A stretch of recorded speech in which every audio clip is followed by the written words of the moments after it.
Welcome to AIJAC Insight. I'm Rebecca Davis, and I'm joined here today by a very special guest, Zach Sage Fox. Now, Zach, you, according to your bio, you're CEO, comic, actor, writer, producer, journal-ish. We'll come back to that title in a moment. UPenn alum and proud Jew. 1.1 million followers on TikTok, 205,000 on Instagram. You're best known for your viral, pro-Israel, strong voice content. You're a guest here for WIZO Victoria, but I want to start by asking you, Zach Sage Fox, who are you offline? Who am I offline? Yeah. I'm honestly the same person. I feel like there's some people you'll meet and they have like an on-camera persona and then they have an off-camera. I'm the same. It's just an extension of you. 24/7. I'm just very ADHD, very relentless. I got a lot of questions, whether it's on camera or off camera. Honestly, I feel like there's nothing people don't know about me that like I don't put out there. Like I definitely keep my family somewhat private, like my dating life private, but like besides that, it's pretty much all It's all just you. It's all just me. Unhinged, uncensored. Yeah, unhinged, Love uncensored. Yeah. And it's funny, I wouldn't say I'm a pro-Israel. Like, I'd say I'm really just like a Jewish activist. And it's like, I'm here to tell the truth. And the truth is that there's one Jewish country in a neighborhood of 57 Arab and Muslim countries. And if you think that the one little tiny Jewish country, that's just, by the way, it's the smallest country pretty much in the entire Middle East. Yeah. If you think that is the colonizer, you have lost your mind. Like, you just hate Jews. Like, and we've gotten to a point now where you have people like Anna Kasparian, you have people like Tucker Carlson, Candace Owens. They really are just so obsessed with Israel to the point where like it's so blatantly, obviously anti-Semitism. If you don't think that that country has the right to exist, then you hate Jews. And if you're obsessed with it, like if you're Zohran Mamdani and he's sitting there going like, well, I've actually gotten some Jews who are going to vote for me. Well, there's always been the good Jew. And one of the best strategies of anti-Semitism always throughout history. And this goes back to Egypt. You know, not every Jew left to Egypt. Yeah. You know, this goes all the way back of trying to split us apart and have us eat our own and cannibalize each other. And, you know, it's not going to work. It's never worked and it's not going to work. So I'm here to tell the truth and I'm here to defend my blood. I mean, these people want our blood erased. Like, you know, we're at a point now where they've put this mask about anti-Zion. I mean, it's just bullshit. Like, there is a radical Islamic movement, and it doesn't mean it's all Muslims, by the way. Look at its neighbors. Israel has a peace treaty with Jordan, Egypt. I mean, people say that Israel just wants to colonize and take over and kill. I mean, what a joke. I mean, it has peace treaties with every country, every Arab and Muslim country that has allowed for it. And usually those peace treaties come after war. Israel has to stand up for itself and show its neighbors it's not going anywhere.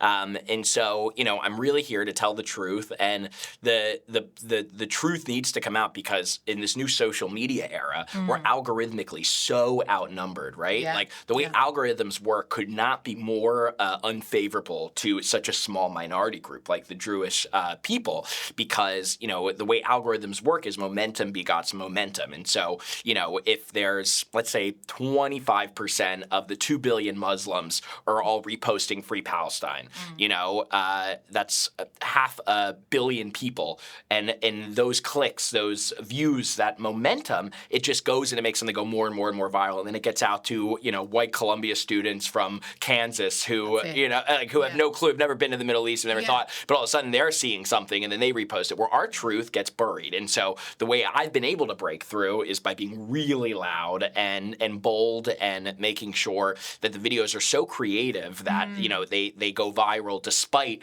the small size of the Jewish people, because then you have non-Jews who are reposting too. If I ever have a video that goes more than 1 million views, you see it in the comment sections, it's a lot of non-Jews that are sharing it as well. It's the only way something from a Jewish perspective is going to go viral, is if we have non-Jews who cling to it and see our truth and see the truth and then help it go viral as well. But I wouldn't say I'm an Israel activist. I'd say I'm a Jewish activist fighting for Jewish civil rights. Speaking the truth. Yeah. Calling it how it is. Yeah. Calling Love it it. how it is. So I want to hone in on this self-proclaimed title, journal-ish.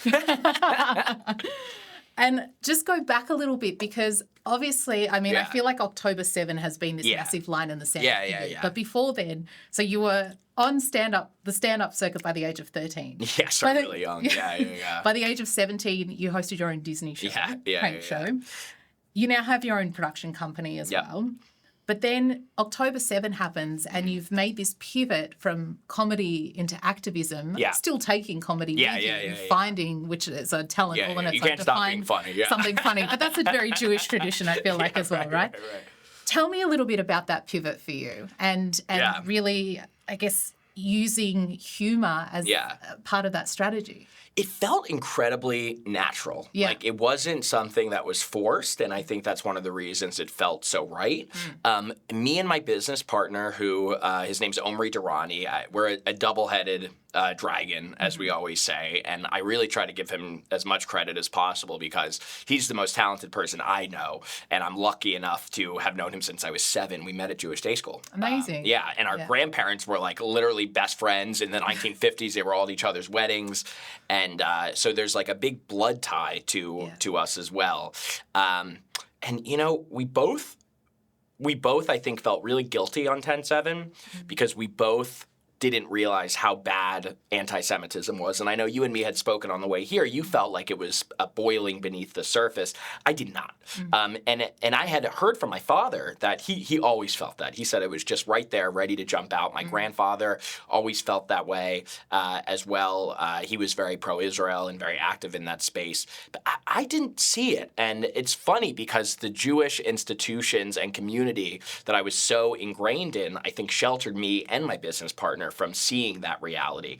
You know, I went to Jewish Day School for 8 years. And then you're a Philly boy. I'm a Philly boy, I'm a Philly boy. And it's funny though, then so I went to public high school after Jewish Day School, and I saw like anti-Semitism, but like today I would consider it light anti-Semitism. And I know that's awful, but like there was one time, the way I found out about YouTube, some bully put a ring pop in my Jufro, like literally day 2 of me starting high school. And it went viral. You know, viral, it was 3,000 views. But that was a lot back then in high school. Because keep in mind, this was like a year after YouTube had really been So out. wait, your introduction to social media, to YouTube, was an anti-Semitic basically. I don't know if I've ever even told that story before. Wow, okay. Yeah, I mean, that was like, I'd like lightly heard about it, but I remember people like literally coming to me the next school and be like, oh my God, I knew he put the ring pop in my Jufro, and it was in front of a lot of people at this football game. Yeah. And I was the new kid. By the way, I had the biggest freaking Jufro ever, like out to here. So I was, I just come from 8 years of Jewish Day School, and I went from a part of the main line that was, you know, my school was in a very Jewish area, but my public school was right outside of that. And so I went from being, you know, where like everyone was Jewish in my day school to all of a sudden no one was Jewish. There may have been 8 to 10 Jewish kids in my entire class of like 750. Right. You know, we're talking a very small percentage. Yeah. And so immediately I became sort of a target. But like, so then I find out the next day, everybody, you know, I'm already horrified that all these people saw this kid put a ring pop in my Jufro. And I didn't even know it was filmed. And I get to school the next day. Ring pop lolly, right? Yeah, ring pop lolly. Yeah. And everybody was like, oh my God, I saw that thing. And I was like, what do you mean? And they were like, yeah, they uploaded it to, you know, youtube.com. like, .com. Like, www.youtube.com. Like, what?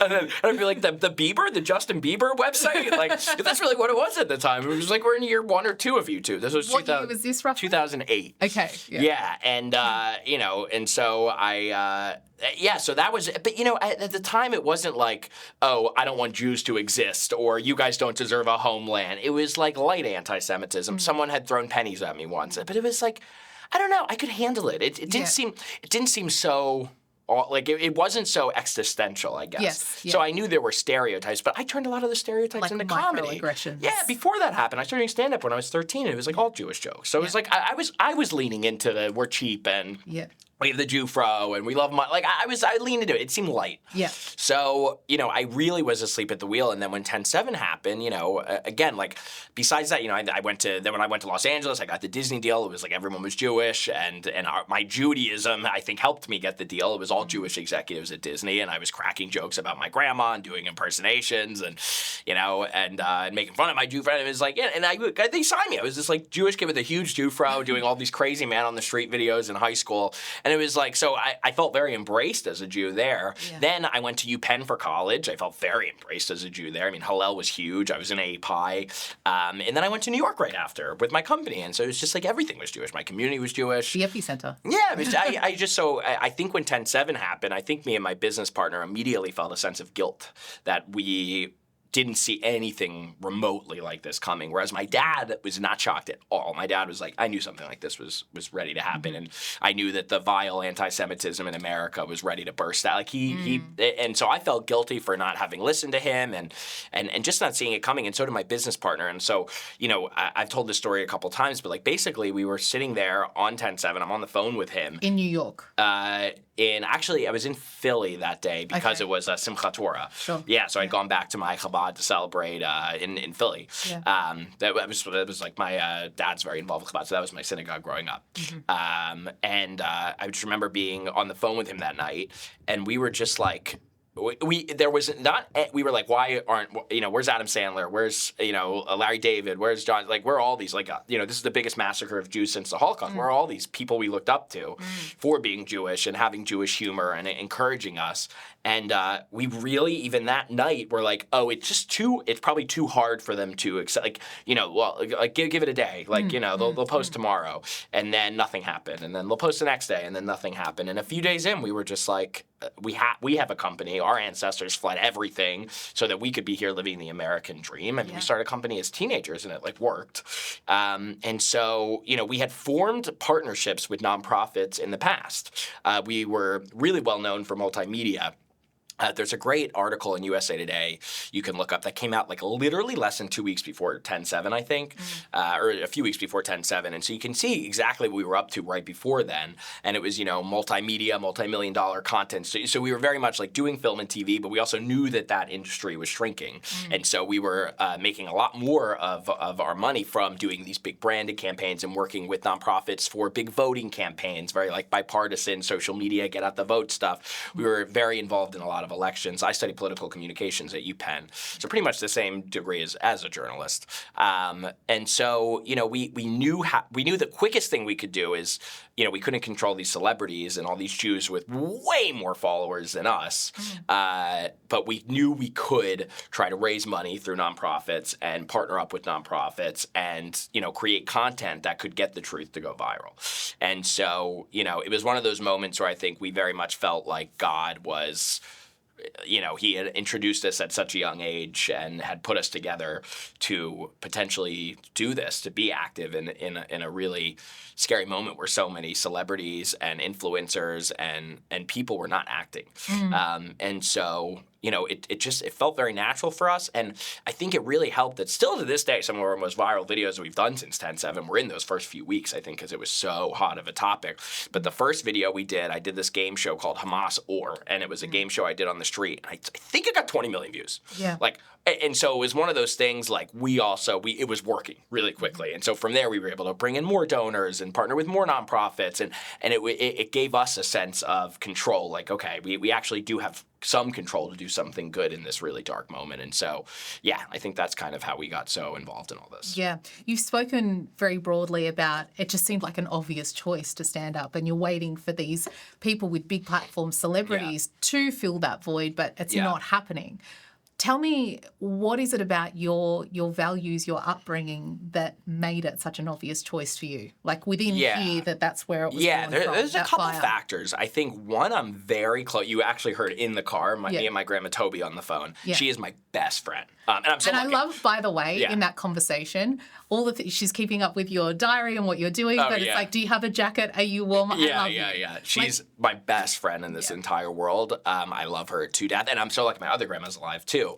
And I have one grandma who's in her late 80s. My other grandma's almost 100. And so I think both of them gave me different perspectives. So like my grandma who's almost 100, I'm so lucky, I'm 31. So like the fact that I'm well into my 30s and I have both my grandmothers right there, constantly in my ear, constantly in my life, it gives me a window into the past. So like, you know, my grandma who's almost 100, she has always told me stories about, you know, she grew up in Florida, which, you know, especially back when she was a kid in like the early 30s, was very Southern. And so, you know, she remembers there being signs on the door saying, no blacks, no Jews, no dogs. Wow. Yeah, like, I was open to that. And then my other grandma, her story's a bit closer as immigration, just because I actually got to meet her parents and know them up until I was about 5 or 6 or so. And where were they from? So they fled right before the Holocaust. So Right. my one grandma got out just about a decade before with her family, and then most of her family didn't get out and they died. From which country? Poland. Poland. Yep. Poland, yeah. And then my other one was, I think, Transylvania, but what is it today? But I think more modern day Ukraine. And so, I knew their stories, and I knew my grandma, the one I'm so close with, Toby. She always, my whole life, do you notice I don't have many cousins? If you notice, my family kind of stops at the very immediate ones, they all died in the Holocaust. So I knew that, and I knew the stories of her parents. Her parents, Vanya and David, their stories were very kept close to me because of her. And I knew my great-grandfather David came to this country by himself at 13 years old. That's how bad it got for Jews in the shtetls. And so, and we're talking, by the way, this isn't right before. He came in the 20s. So this is keep in mind how bad things had to get for Jews to lead. The Holocaust didn't happen in a vacuum. Yes. And so, I think constantly about, so he came here, there was quotas on Jews. He got sent back, but he knew that his parents were like, you are not going back to Europe. If they don't let you in, go to Brazil. You have an uncle there. So he went to Brazil by himself at 13 years old, stopped his education at 13 years old, and he went to Brazil by himself, worked his tuchus off until, for about 10 years, and then he ended up having money, enough money from just selling dry goods and stuff, that he was able to finally come back to this country 10 years later, and that's where he met my grandma. My great-grandma, she'd just come, and her whole family perished in the Holocaust pretty much, and then I knew she was so active in those years after the Holocaust, doing everything she could. I think she worked with this group called Hadassah, and she worked tirelessly with that group to sponsor Jews who had survived the Holocaust to come back to this. And every day it was my grandma, Toby, remembers stories being Fanya found out this relative died, and this, so I knew this story so close to me, and I'd been to Auschwitz just a few years before 10/7. I must have been 24, so about 5 years before 10/7.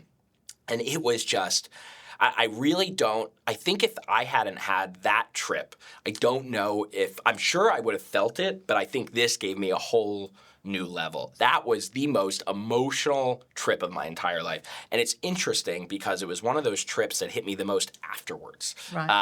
How long after? It was I came back and I planned to start working, within a day. And I could not work I had to take a full week off work. I was just in, my room crying, and I started watching more movies like Schindler's List. I'd actually never seen Schindler's List.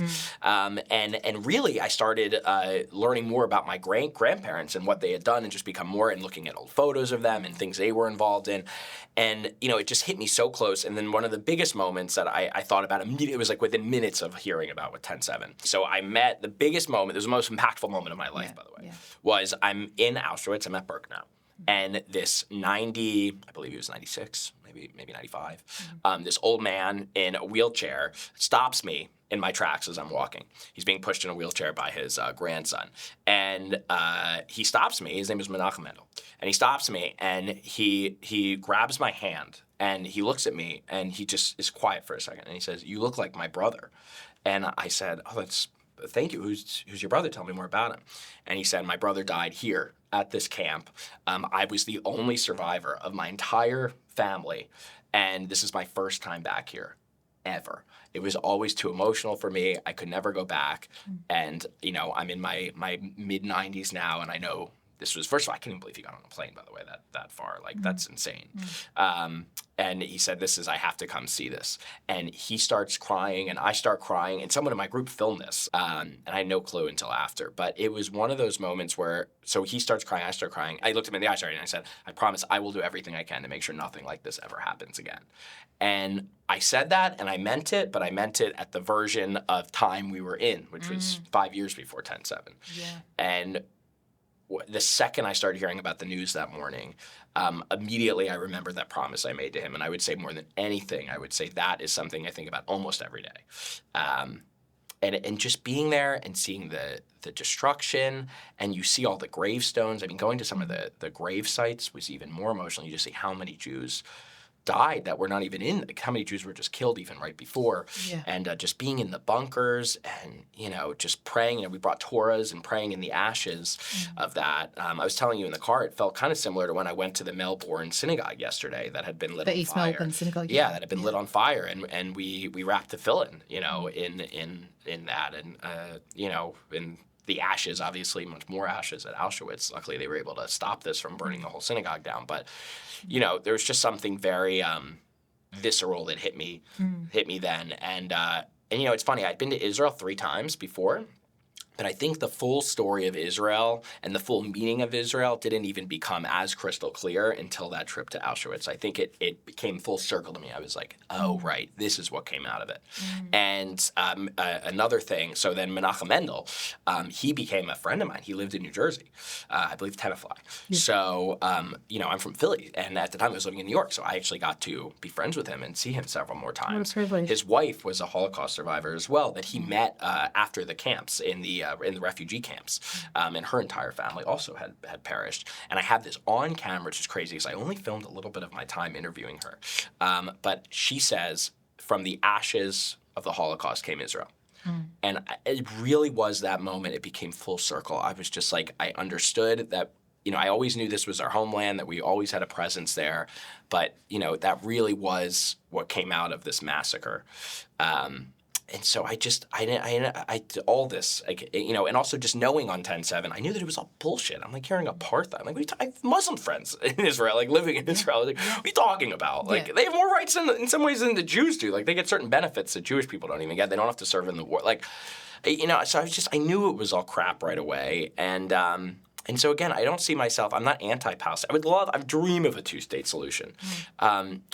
Unfortunately, I can't see that happening anytime soon.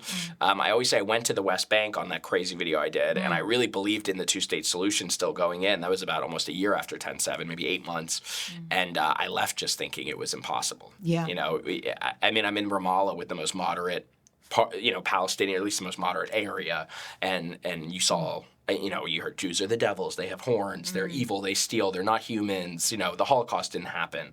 And they're like, this is the moderate part? Like, what's it like in Gaza? Like, what are they teaching them there? So, I still dream of a 2-state solution, but I think there's just this huge de-radicalization process ahead of us that the world is going to have to accept some way or the other. Like that's look at Nazi Germany. It can happen. Yeah. I want to come back to Ramallah because there's so much around that. Yeah. But just taking that kind of journey in your thought process from the Shoah and Israel and then 10/7. Yeah. I think so many Jews around the world have been watching this, and as it's been building 22 months since, and the anti-Semitism and the Jewish hatred around the world has gotten worse and worse and is really just coming to this climax, it feels like. And we're sitting there exasperated, knowing history very well. And like you said before, the Holocaust didn't happen in a vacuum. Yeah. Anyone who studied the Holocaust knows that there was this process and this dehumanization and demonization, which we're seeing again, and in Soviet propaganda as well against Israel. So there is the war that is going on between Israel and Hamas, but then there's this other aspect of the information war, which is what you're And that's, by the way, tackling. The way bigger war. Like, it's not that the war on the ground's not important. It's obviously huge. But the social media aspect. Yeah, this is because this isn't going anywhere. Yeah. One of the new things I've been saying is, I got asked a question yesterday that was like, if you're an older person and you're not on social media, what can you do? And it's funny, I never thought about it, but it's like, you know what you can do? You can, the whole stereotype of like, you better become a lawyer, a doctor, you're a Jew.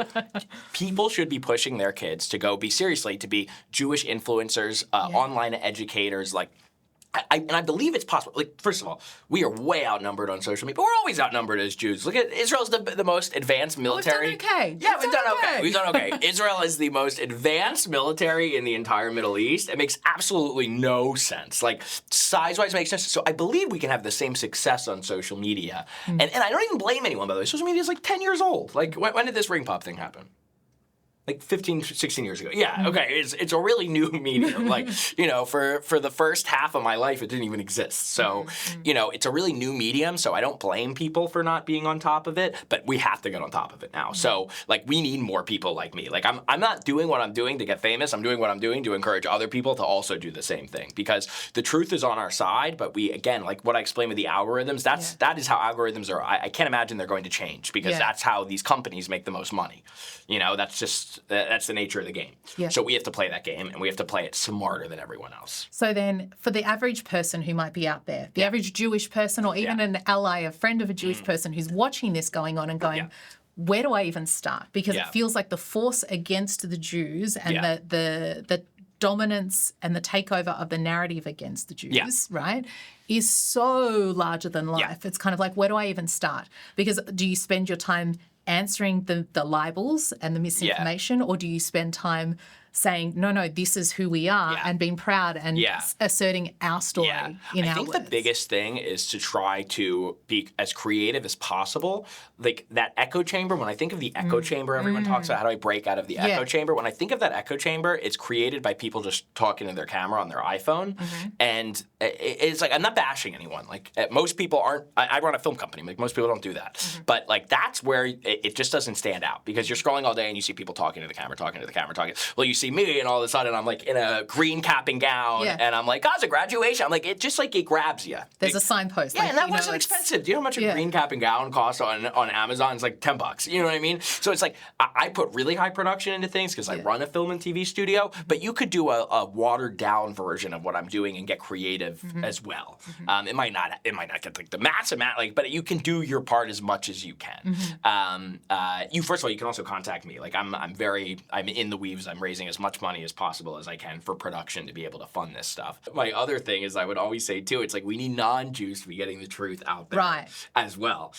Because the anti-Semitism is a symptom of a bigger problem, in my opinion, which is like the decline of the West and the Western values. And so, this doesn't happen in a vacuum. I would say one of the biggest problems that I have, right? And it's funny because it's like you can only fight the Jew hate, I think, up to a certain extent. And we have to keep fighting that. But it's like there's this one battle, but then it's like under the umbrella of this bigger battle, which is like a lot of times I'll go on the street and I'll be like, yeah, but Israel's a democracy and it's a capitalist society and there's freedom. Like this represents freedom and American values and Western values, but people have been taught in school, oh, well, I hate America and I hate the West.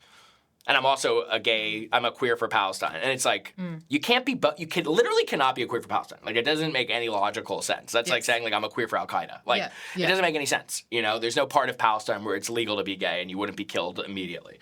So you can't, it's like saying, like, I'm a queer for Afghanistan. Like, it doesn't make, like, it doesn't make any sense. But so I think the bigger problem even is fighting this anti-Western indoctrination.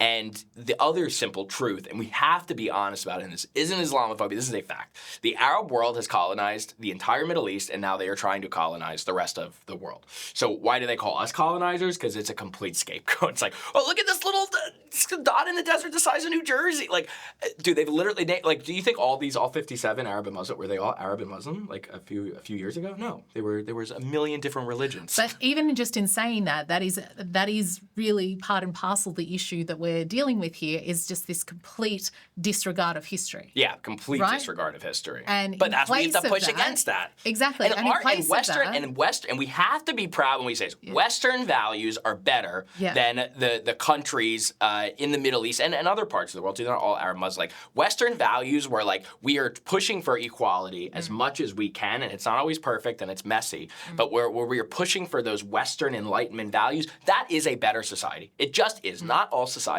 are equal. They're just not. You cannot tell me that under Sharia law in Afghanistan, where women now not only have their entire bodies covered, it used to be there except for their eyes. Now, and I don't know if you've seen this, they're only allowed to show one eye in Afghanistan. No one's complaining about this. No protest. Nothing. Like we cannot. If we get to the point where we say all societies are equal, but we're screwed, because like that is the worst type of society ever, and people are completely being indoctrinated, and to the point where they think multiculturalism means that you have to create this sort of false premise, I think, for people. But we have to be fighting for the values that have made the world so great and that have given the most freedoms ever. Like in America, democracy, like why do you think we are living in the age of scientific enlightenment basically right now? Because of capitalism, like because of Western values, because instead of the government controlling everything and finding cures for things, we've expanded it to anyone who wants to be able to build a company and a medical institution can go fight and look for cures and everything. And look how long people are living now. Look how many things we're curing, how many disease, like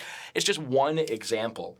So what's then the antidote or that disconnect that exists? Telling the truth and being loud about it. Like when I hear people and I see Jews all the time and they're just like, yeah, I'm afraid to speak out. Well, that's how the caliphate happens. Yeah. You know what I mean? The beginning of erasure. Yeah, that's how it happens. Yeah. Like that's how like we erode. Like the Jews for Zohran that are out there. Like it's that mentality that are just like, yeah, well, we're just kind of like, yeah, let's try social. Like, you know, and they're afraid they don't want to be attacked by the mob, right? Like it's that mentality. That's how we end up erasing all of these ideas that have given our lives so much freedom and equality. But to take that idea one step further, so how do we make the masses in the middle who at the moment are not making that connection with what's going on in Israel and what's happening around across the West? Yeah.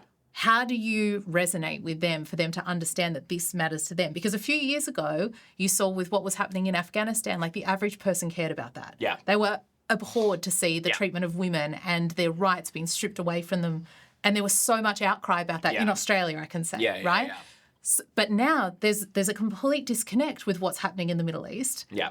How do you cut through for the average person who thinks they have no skin in the game but actually does? But you do have skin in the game. So you know, it's like me. Do I have the ability to change the world like that? Yeah. Obviously not. But I have the ability to do my part. Yeah. And so, you know, like I said, if you are someone who is figuring out your career and you really care about these values, go be an activist, go be an influencer that's promoting these values and getting the truth out there and do your part to make each fact at a time go viral. But I mean, when you're talking to people, and you've seen this firsthand on the street, right? I interview idiots all the time. But have you had experiences or that you can reflect on where you've been able to actually, certainly not on the more extreme end, but people that are more in the middle? Of course. Right. So what have you been able to identify is that tipping point where you're able to... Yeah. There's two types of people in my video. So I said this in an interview recently where it's like basically, for one, if I didn't see people changing their minds, I probably would have given up like months ago. You know what I mean? In the fetal position in the corner. I would have. I totally would have. But like, you know, basically my videos all come down to something pretty simple. Like I just said, I'm going out with facts and I'm coming up with some loud, you know, relevant to the concept way to make that go more viral and get the facts out there more. But what I do is I present facts to people on the street or in, you know, contained social experiments, and you see how they react. And you get two types of people. And I'd say it's about 50-50 in terms of the reactions. You get people who fully walk away and they're full-blown anti-Semites, and they hate the West, and they hate their parents, and they hate themselves, and they want the world to burn. Yeah. And those people have always existed. We can blame social media for giving them a voice, but there's always been people who want the world to burn. The world's full of more darkness than light. Or if not, God wouldn't have asked us to be a light in the darkness. If the world was bright all the time, you wouldn't need the Jewish people, and you wouldn't. It's just light. Yeah, you wouldn't need it. You wouldn't need it. So, you know, but then I would say half the time you interview people who are just they're the ones that are being propagandized. They're only seeing one side of the story. That's all they're seeing is the Free Palestine propaganda and the radical Islamist propaganda. That's all they're seeing. And when they're confronted with new information, they're quite humbled by it. And you see it in my videos all the time. Yeah, you do. All the time.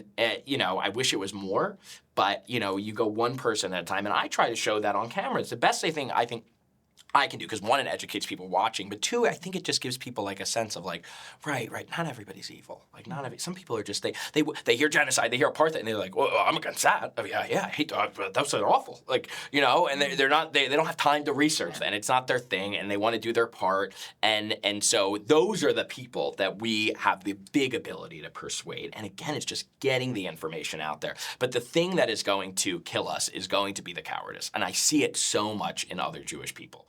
You know, even like I see it today, even more in the last couple weeks, you know, with the Gaza starvation myth. It doesn't mean that things are going great for the people of Gaza, but there's not some mass starvation. If there was, they wouldn't need to show children that have genetic diseases that are making them not be able to take in food. They wouldn't be showing kids with cystic fibrosis, you know, and sending that one picture to the New York Times and then cropping out the brother who looks totally healthy and the mom who's overweight. Like, they wouldn't do that if there was if there was a mass famine, why would they have to do that? And there's been countless examples. Countless. I'm giving you one. I'm just giving you the New York Times one. Yeah. But like this, they wouldn't have to do that. In the Holocaust, you didn't have to be selective. And by the way, have you seen one starving Gaza adult?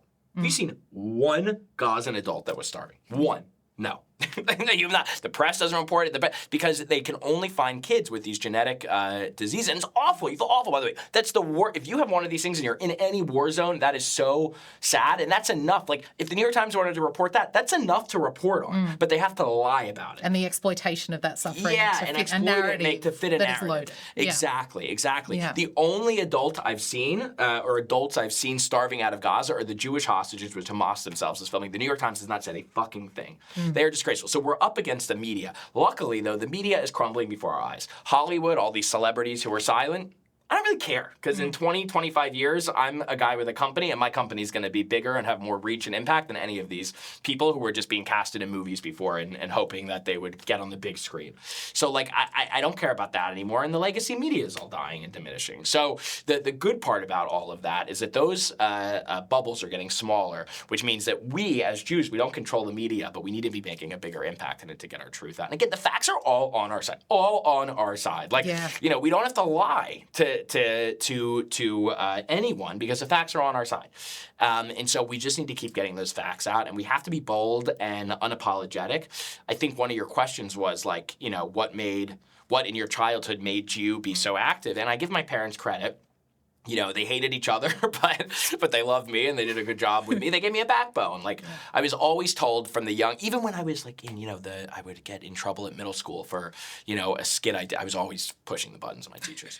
They were always really confused. Can't imagine it. Yeah, they're like, he's getting straight A's, but also he's wearing a Speedo in the middle of graduation. I did get kicked out of my graduation. Look it up. I stripped down to an American flag Speedo. I was crazy. And I dyed my hair green. I dyed my Jew for green. It made no sense. But, you know, I was always told to question authority and to stand up for the truth. I really was with both my parents. They really gave me, my dad definitely gave me more of that Jewish sort of backbone, and my mom gave me more of that activist backbone, you know, for her own causes that she's very passionate about. You know, that's how she is. And so I just think more people need to have a backbone. And you know, listen, are you going to get the meanest DMs ever and comments ever? Yeah. Of course, but like, would you rather get awful things put your way from people you don't know and you'll never meet, or would you rather be a light in your own community with people you see all the time? And I will say this, I am probably as out there as you can be as an influencer and an activist in this way. I have not, it's been almost 2 years since 10/7, I have not had one person ever, not one person ever come up to me and say something negative or mean because they've seen my stuff. In person. In person, not once. Not once. I get the amount of love and people hugging me and coming to me and thanking me for my contributions, what I'm doing, I can't even count on 5 hands how many times that happens a day.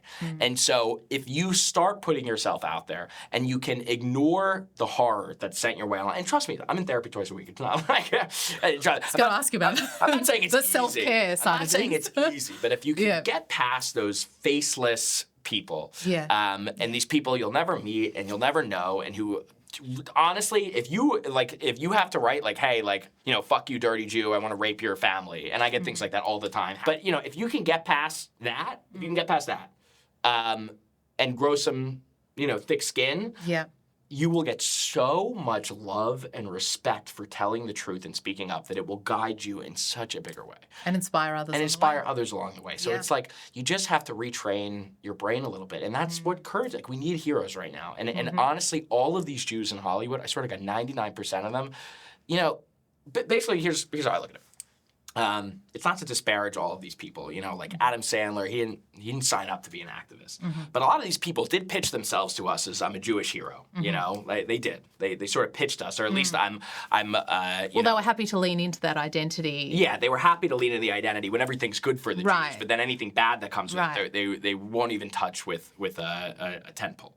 And so, you know, but here's the thing too. It's part of it wasn't just on them. It was on the structure of things. So it's like, you'd see somebody like, Seth Rogen who, wow, that guy's making Jewish jokes on a huge screen and we're all paying tons of money and look, he's out there and he's making he's a Jewish hero. But like, he never did anything heroic. He's making Jewish jokes from a Hollywood set that's closed with security and like, wow, he's shoving it to Kim Jong-un. Like, look at that Jew shoving it. Well, he did that in a Hollywood studio. Like, it's like, is that brave? It's talented. He's incredibly talented. I think Seth Rogen's one of the most talented people working today. His shows are incredible. But like, it's not heroic, right? And so now, because of social media, we can actually create our own Jewish heroes, So I look at and I'm so lucky to call some of my friends. I look at somebody like Yechiel Jacobs, Zach Margs, Abraham Harma. We were just talking about, these are people that are actually heroes at their core. They are heroic people, and we are giving them a voice. We are following them, amplifying them. I'm a part of this group that I'm so honored to be a part of. The Montana Tuckers of the world, the Noah Kokvas, the Lizzie Savenskys. Like, these people want to be heroes, right? They have courage. They have balls. Sorry, Lizzie. I don't know about you. Her husband is a plastic surgeon. You never know. But these are people with balls. So it's like great. Imagine in 10 years from now, Yechiel Jacobs. He's one of my best friends. I love him. Yeah. He has. I just saw the other. He's over 300,000 followers, and he was nothing before 10. So imagine. Okay, it's been almost 2 years. Let's say he has 400,000 by the time it's the anniversary of October 7th. So imagine 5 years down the road, somebody like that is going to have millions of followers, and he is going to be a light for the world. So what do you say then to, and I have heard this of particularly younger Jewish people that say, oh, I don't want to be pigeonholed as that Jewish. What if that affects my career? What if that affects my opportunities? There's a lot of fear. Yeah. The way things work now, though, we're really lucky in a way that this is happening at a time where, like the fear of like, well, what if I'm not casted in a Hollywood movie? Well, Hollywood's not casting any movies, sweetie. You know what I mean? That's on the decline. Like, that really is. Like, there's like no, what we were just talking in the car. What movie have you seen lately? Yeah. Have you seen him? Like, I literally saw Superman. I took my grandma to see Superman this summer because I always try to take her to see a movie, every now and then. And I was like, maybe Superman will be fine. We walked out in the middle of it. It was so bad. Like, and it wasn't even, by the way, I remember people being like, it's woke, it's anti-Israel. No, it's just bad. Like, I didn't see any of that. It was all really bad. Like, so it's like Hollywood's like on the decline, and job opportunities are coming from more niche circles anyway. So the people who are going to sponsor your work anyway. Like, they're going to find you. It's a good way of finding your tribe. Like Tal the Traveling Clad, great example. Like, is he do a lot of, he's a proud Zionist, a dark Jew, he's a Mizrahi Jew. He sells hats that say like white colonizer, which on him it's the most brilliant thing ever because obviously he's not a white colonizer. So it's like, is L'Oreal reaching out to him? No, but it doesn't matter. He's a YouTube channel with almost 1 million views already, and he's monetizing it on his own because there's enough people. And again, I don't know. He must have had a presence before 10/7, but he's gotten most of these followers since 10/7. So it's like your community will find you, your audience will find you. You don't need to be loved by everybody. That's not a thing anymore. It's really not. Like, it's just not, So I think that's the benefit as well. Are there brand deals I'm not going to get anymore? Sure, but like, I'm just doing my own thing. It's a much more entrepreneurial landscape in media anyway now. So just do your own thing, build your own partnerships, be your own boss. And if you are your own boss, you're never going to get fired for believing what you believe. You'll just find other people to collab with and work with. And we're such a smart people, the Jews, and the allies of the Jewish people are amazing too. Like, there's so many amazing, like Patricia Heaton's become such a, like, she's amazing. There's so much room, and there's so many people that are craving these voices of moral clarity right now. Yeah. And I'm telling you, jump in. You have to the trade-off. You have to be able to get past the DMs and the garbage that's gonna be thrown your way. But once you get past that, there is not just a light at the end of the tunnel, but a sun. That's a good quote. I want to just take a little segue. You're like, what's your favorite food? Talking about having balls and having a spine about At least two. I've never been in there. But Ramallah. I want to go back there, right? Take us back to that, because I think everyone was shocked to see you crop up on our feeds and we're like, oh, he's in Ramallah. Yeah. It's funny because I'm realizing, I feel like when people kind of pop up in their careers in a big way, I feel like, it'll be often from one thing that put them on the map, and I think I've accepted that will be on my tombstone. The guy that went to Ramallah. Yeah, the guy that went to the West Bank. I've told the story many times. Ignorance is bliss a little bit. I was so I mean, like every Jew, I had been so pissed off at the way the war had been covered.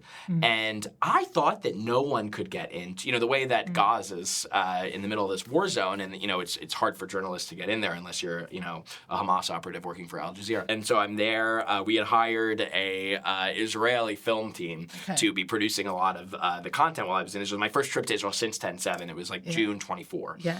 And I just hadn't gotten, I was focusing I kept being about to go, and then the anti-Semitism in the West was getting so bad in New York. I'm like, I need to be here in my backyard right now, fixing this. And better I go to Ramallah. Yeah. So then, no, but I didn't. I went on this Israel trip. I was thinking West Bank in my head. And then my lead producer, who's Israeli, so he saw me. Did you ever see the video I did? It's one of my favorites. It did pretty well. I did a video, actually, I did a thing called Apartheid Hunters. Did you ever see that one? Yes. Yeah. I did my Australian accent, and I dressed up as Steve Irwin, and I went looking for all that apartheid here in Israel. And I went into Jaffa, and he saw me interacting with Muslims, and I think he was shocked how much the Muslims loved me. I think he was shocked. He's like, wow, this guy's got ball. Obviously there's no apartheid in Israel, which makes it easy. So to disprove it was fun, but he just saw me as really able to converse, and I wasn't afraid to interview Muslims and speak with them. And, this was in Tel Aviv and Jaffa. And so he comes to me that night. It was day one of shooting. And he's like, I want to pitch you something. And I was like, what's up, man? And he was like, how you feel about going to West Bank? And I was like, wait, but I can't, right? Aren't I not allowed to go? Because I'm Jewish? He's like, well, okay, here's my thought. Your name's XH Fox. No, sounds so Jewish. And I was like, well, it was Fuchs originally, and then they changed it. I was like, they don't give a shit. And he's like, if you don't wear a Jewish star, you take off your nail polish. I like painting my nails for the ladies. But he pitched me on this, and I didn't know. So I was like, but can I not be in because I'm Jewish? And he was like, no. He's like that you're actually not allowed in if you're Israeli. And the Jewish thing, they have signs that literally say we will shoot you if you're Jewish. But he's like, I don't think people will know you're Jewish if you say you're Italian or something. Yeah. And and because he's like, one, you're American, so he's like, they'll be a lot more scared to kill you or kidnap you because it would become a huge issue if they kidnap or kill an American. And he's like, as long as you just really do not say you're Jewish, I think it'll be okay. And I look back, and it was probably a stupid pitch for him to pitch me, by the way. So he had a Muslim film crew that he, or at least started with a Muslim film producer, who I think lived in, was it East Jerusalem? I don't remember. But so I FaceTime with her. And I wanted to hear about the safety thing. And it was the same thing what she said. She was looking for work, by the way. So this made me even more want to go, where she's like, I bring people from the BBC. I bring journalists to the West Bank. That's really what I do as a producer. And but it's been almost no one's been willing to come here since 10/7. No one from CNN, no one from even Fox, I don't think had gone since 10/7. And so the second, and she's like, just don't say you're Jewish. And I got so angry once I learned that. I was like, wait. So all of these journalists who were demonizing Israel and putting the Palestinians up on the biggest pedestal ever, like their Mother Teresa, and that there's a total separation between the Palestinians and Hamas. That was the narrative at the time. And I think I just proved that a bit. This was a real piece of journalism that I think impacted things. And I didn't have anything. I was like, maybe they don't love him. I didn't know, but I was so pissed off that no journalists had gone there, especially non-Jewish ones. Because I was like, if you're whatever, someone at MSNBC who's black or Indian, and obviously, and I'm like, why not go there then? That's low-hanging fruit. You're sitting there demonizing Israel. Why don't you just go there? And so the second I found that out, I felt so convicted to go, and I felt like I needed to learn the truth. I was like, I need to know, do the Palestinians like Hamas? I don't know, and I'm tired of guessing. And so I called my business partner, and I pitched him the idea. And Omri said, that's the stupidest idea I've ever heard. Do not do it. And this is a guy who has profited as an introvert partnering up with this crazy extrovert. And he has convinced me to do the craziest things on camera. And he's telling me, really don't do this. It's probably not a great idea. Yeah. And so I just decided in that moment to be a little bit ignorance is bliss. And I kept Googling photos of Italians the night. I was literally like, I could be pass. Italian. Yeah, I was looking up Pauly D. I could make it work. Yeah, I was like, I think I do look Italian. Yeah, and I was really tan. It was June. And so, I didn't tell my family. I had a girlfriend at the time. I didn't tell her. And I went in, I took the bullet, and we went in, and very quickly I learned that the producer I was working with, that Muslim producer, was somebody I probably shouldn't have trusted. And I don't think it's because she even had an evil intent. I think it's because her version of moderate was out the window. Yeah. So the first thing she did is she set me up with this interview with a terrorist. But I didn't know he was a terrorist. She pitched him as, oh, this is my friend. He has a master's degree. He speaks great English. Before we hit the streets, I want you to speak with him. He'll give you a really good perspective. And then we start talking. We're doing this interview, and all of a sudden he starts talking about he's in Israeli prison a bunch of times. And he's talking how much he loves Hamas. Hamas is the best. What's going through your head? Well, when they start showing me pictures of the prisoners, remember, this is right after, or not right after, it was a few months after that first hostage release, and we all saw the pictures of the Israeli citizens smiling as Hamas has their guns right next to them, and they're being released, and it's like, don't kill me. And he showed me, look, they loved being held hostage. And I'm like, oh, okay. This guy's probably a terrorist. Like, what? Like, he spent over 10 years in Israeli prison. This woman pitches to me as this moderate guy. He's my friend. He's got a master's degree. He speaks English.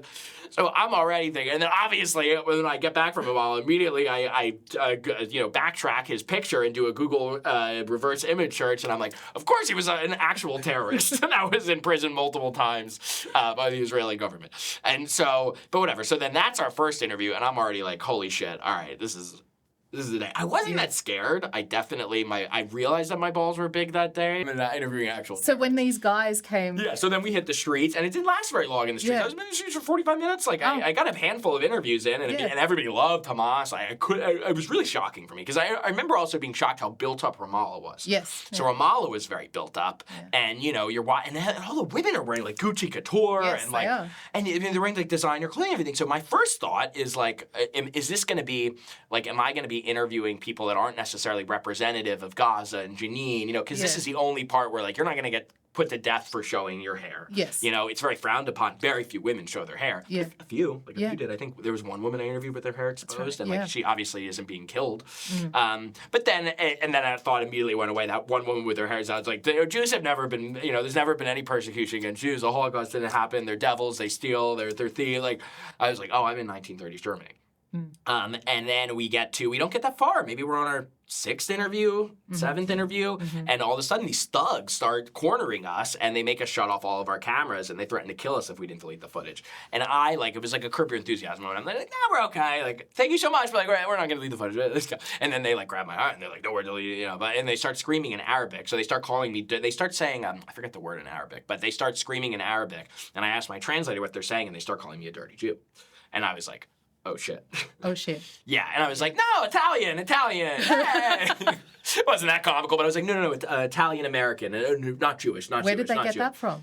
Think they could tell by the questions. I don't know. I mean, I don't look not Jewish. I don't look like blatantly Jewish, but I think I look pretty. Like I look enough where, and I think they're so not used to anybody coming and questioning them and really pushing them. Like if you look at other interviews, by the way, even before 10/7, where people had gone to the West Wing, there were softball interviews ever. Like do you like the Israeli? It's not like what do you think of Jews? Like they're always asking about the occupation. What do you think about Jews? And whatever. So they obviously caught on to us. I go back and forth with them for a while, and then eventually my cameraman tells me they're saying they're going to kill us if we don't delete the footage. So it was really hard for me because what's going through your head at that? That your cameraman is saying. I'm furious because I'm like, one, I'm never coming back here if I make it out alive. So I'm like, if we delete bad rating on TripAdvisor. Yeah. And so what's going through my head is I'm like, maybe if I just delete, because the way it looks on the camera is, you only see 4 shots, per thing. So I'm like, maybe if I just delete what they see, they won't know. They don't know how long we had shot. You know what I mean? So that's my thought. I'm like, well, maybe they don't know we had done this whole long interview. They don't know we had done a bunch. They only saw us interviewing this one girl before them. And so I'm thinking maybe I can get away with just deleting that. And then we just saw some B-roll. And then, so I did, and luckily it worked. Like, we deleted what was in front of them on the screen. It was 4 clips, and it was the main interview with this one girl that was scathing. I think a little bit of the interview with the terrorist, and then it was like 2 of the opening shots. Okay. And luckily there was still an opening shot. Like the gold one, the perfect one, that was the thing where I'm coming from the thing. That one luckily didn't get deleted. Okay. And they seemed to be satisfied, and so we got the out. Yeah, got the out, like ran to the car, got out of Ramallah, and Yeah, and it was crazy. And the craziest thing, though, I didn't know there was ever a scenario we would get that footage back. So I didn't know you could retrieve something that was deleted from an SD card. It's almost impossible. But so I go home that night. I reported on what had happened. Like I went to my Instagram story and I just talked about what had happened because I felt like, the fact that I was probably the first, I think Barry Weiss, I give her credit. I think she had gone there once before me that year. But besides that, I don't think anybody else did. And so, I think the fact that I almost died after like 45 minutes on the streets of Ramallah, I think that was pretty noteworthy about the type of society that's there. And if you look at my questions, they're pretty fair questions. I'm just kind of asking like, what do you think of the Jew? What do you think? And like, they can't even tolerate anything penetrating their indoctrination. Yeah. Yeah. And so I thought that was noteworthy, and then I started getting a lot of DMs being like, actually, there are every now and then it's really rare, but you can retrieve footage that was deleted if blah, blah, blah, blah, blah. And so I tried. I went to like 2 different big tech agencies. Nothing happened. And then the video had come out with the footage we had, and I had just accepted that we weren't getting it back, and then I tried one more thing. Somebody had approached me like a week later, and it was like a former Mossad person, and I had to send the SD card to like some random address in Kansas. It was very like, I wasn't allowed to know anything about it. It was very secretive. Yeah. And 5 days later, I get the call that they got everything back, except for I think it was maybe 2 minutes missing, but like pretty much everything. And the crazy thing was I didn't realize how in danger I'd be. It didn't really hit me until I saw the footage. I didn't know that my cameraman actually got them on camera going, stop, and then walking up to the camera. I assumed he had actually stopped it probably right when they came over, but he had kept that in, and I remember seeing that, and you see his hand, and we put that in, and we released a whole new video, and then that went even more viral than the first video, because you actually saw them coming to us. Yeah. And that was watching that, I remember seeing the look in that guy's eye. First of all, they want to talk about, this is a brown versus, I was so much darker than that guy. That guy was like, pale ghost Palestinian. And we're in the summer. So if you want to make this a conflict between brown and white people, I think there's a very not the case. But I remember seeing the evil in his eyes, and that I didn't really process it. And so keep in mind, this is months after it had happened. I went there in June, and now we're in maybe end of July, August when I got the footage back. And it wasn't until that moment I think I really processed how, like, it was really seeing that look in his eyes, like, oh, that guy really was he was ready to kill me. He would have been down to kill me. Like, you could see he just wants to kill Jews in his eyes. You can see, You can see it. So that's really the whole story, and it was really became this, like, sensation. It was like a very groundbreaking piece of journalism. Yeah. And I truly went in there with just questions. If I walked out and then the video was like, no, we won peace, like, obviously I would have been amazing. I would have been so much prouder to put that out. I remember feeling really bad. I knew it was going to break the internet. I knew it was going to be this big news story. And I remember, though, feeling there was like a pit in my stomach the morning we released it, right before, because I remember being like, it's not going to make people happy. This is like, I think there are Jews that were holding on to hope that Hamas and the Palestinians were not the same. And that video clearly broke that myth. And I feel it's pretty representative, too, because a lot of polls that had come out around the same time and still are coming out show obviously massive support for Hamas and the massacres of October 7th. Massive support. So at this point in time, I think the Palestinian people and Hamas are very interlinked. Now, that's where the de-radicalization has to come. And I just saw the first video yesterday, actually, came up on my feed, and I want to push this out there because I hope it's true and I want to confirm it. But there was a classroom in Rafah now, which is, that's in Gaza. And they're already starting an indoctrination process, I think, in the parts where Hamas has lost control. And you see this teacher teaching students about peace and loving everyone. And if like, that's the North Star. Yes. Now, the crazy thing is you have these massive, hateful pro-Palestinian protests. These are warmongers. It's crazy because they say Israel's the warmonger. They're the ones who want war. Like, if you want peace, you have to unindoctrinate that society. Because you go to Israel, there's nothing like that. You don't. Is there hate in every side? Obviously, there's racism, there's everything. But Israel is one of the most loving, warm societies ever, and they want nothing but peace. They're so tired of this. And I have so much. This is the last thing I'll say. If you love the Palestinian people, or you want love for everyone on earth, you have to, it is not fair. Babies are born a blank slate. You take an Israeli baby, you take a Palestinian baby, and you put the Israeli baby in the position, if you swap them at birth, right? Let's say it's 2005, and you take that Israeli baby and that Palestinian baby, and you actually swap them, and no one knows the difference. That Israeli baby probably would have become a Hamas terrorist. And that Palestinian baby probably would have become a doctor or a lawyer or some normal profession and had a beautiful life in Israel. Like, it is not about skin color. It's not about religion. It is about indoctrination and societal indoctrination. And when people say Israel's the aggressor, if Israel's such an aggressor and they want to kill Muslims, why do they have a peace treaty with Egypt? Why do they have a peace treaty with Jordan? Why do they have a peace treaty with the UAE? Like, I think they're formed peace with every country that will do it. And they're probably about to have peace with Syria, maybe, which is shocking. So it's like, to make this about religion or race from the Israel side, it's bullshit. And so we just, again, this goes back to my final thing.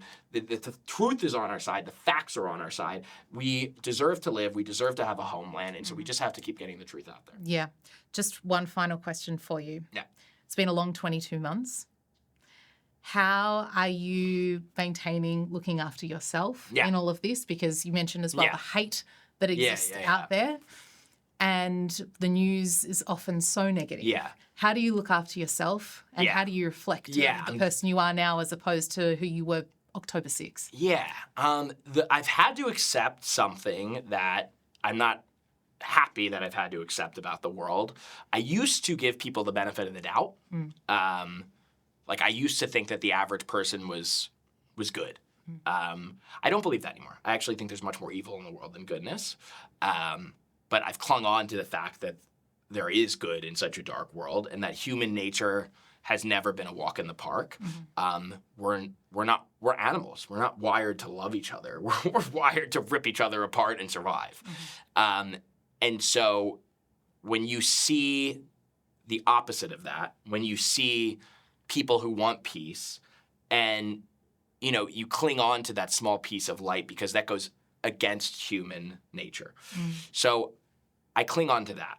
I've accepted that to be a light in the darkness means that there has to be significantly more dark than light. We just talked about that, like, right? If I shined a flashlight in this room right now, you probably wouldn't even see it, right? Because you don't need it, right?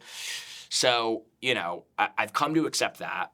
I've come to accept that the average, to not give people the benefit of the doubt. When I walk around on the street now, I don't think like everybody's lovely and awesome. I think like, a lot of these people probably are terrible human beings who hate themselves and hate Jews and hate other people for traits they can't control, and they're just hateful people. So I've clung on, though, to that it's better to be a small, bright light than a part of this sea of darkness. So I've come to accept that. From a mental health perspective, I think was set up well to go and take this on. I was always very mental health focused. I had an eating disorder when I was 13. So I went to rehab at 13 years old, which is like, find me someone who's gone to rehab that young. There's not many. And so, recovering from that and going through that at such an early age, I fully recovered. Since then, I've been very focused on mental health advocacy, and that was one of my big focuses before 10/7. I actually had a huge show called What's Your Problem? And it was like therapy on the street, and I would get people to open up and talk more about their problems. So I was already in therapy twice a week, even before 10/7. Even when things aren't bad, like I really am just, to me, it's like putting my money where my brain is. They say put your money where your mouth is, or put your money where your brain is and your health is. So I'm in therapy twice a week. I meditate a ton. I'm super into breath work.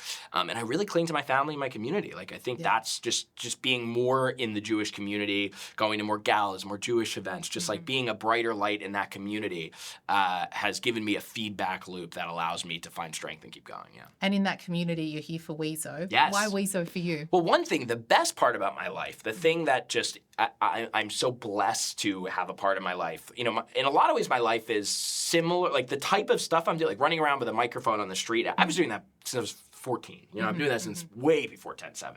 One of the things that's really new in my life now is all these amazing Jewish organizations, and even not. I've gotten Christian groups. I just won an award from an amazing Muslim group. They'll fly me around the country and the world to come and shed light to, Jewish communities or pro-Western communities or churches or mosques that want to be more modern and want to celebrate the Jewish community and aren't indoctrinated. But I get to go and especially travel around and meet the different Jewish communities around the diaspora. In the last year, even just really the last year, because this all started after the West Bank. I didn't start, this part of my journey came after the West Bank. Everybody started flying me around. And so I've gotten to go and, perform for the community of Mexico City, the Jewish community there. And I got to learn all about that amazing, vibrant Jewish community. I was just in Vancouver. I got to go and be a part of that amazing Jewish community. I'm in Montreal next month. Now I'm here in Australia, in Melbourne, and then Sydney. And, it is incredible to find such cohesiveness in our culture and our kindness all around the diaspora. Like, it is the Jewish story, and I feel like I'm getting a front row seat to that. Where it's like these values that I learned in my Jewish day school, that I learned in my upbringing, that I learned from my grandma and her parents and my ancestors in these cultures. It's like they are a warmth. There's a warmth to it that it expands across the globe and to these communities. And so it's been the biggest blessing of my life. And for all of the hate I get, I wouldn't trade it. I wouldn't trade it for a second, you know. Well, Zach Sage Fox, Yeah. we are thrilled to have you here. Thank you. Hope you enjoy Australia. Crikey. And thank you I know for it's funny. all Like I feel like when like my Australian accent, I'm nervous to do here because I'm sure it like sucks compared to the actual But we'll Australian. work on it. We'll work on it. When I did the one in Israel, I remember people being like, "Wow, dude, you're amazing." Here, I'm like, I don't know what the actual Australian. We'll see you in a few days. Yeah. But yeah, I'll be going undercover at a rally here this week. I got to figure out my character, but I'm definitely not doing Australian. Okay. Thank you for everything that you're doing and using your Thank voice. you so much. Appreciate it. Awesome. Thank you.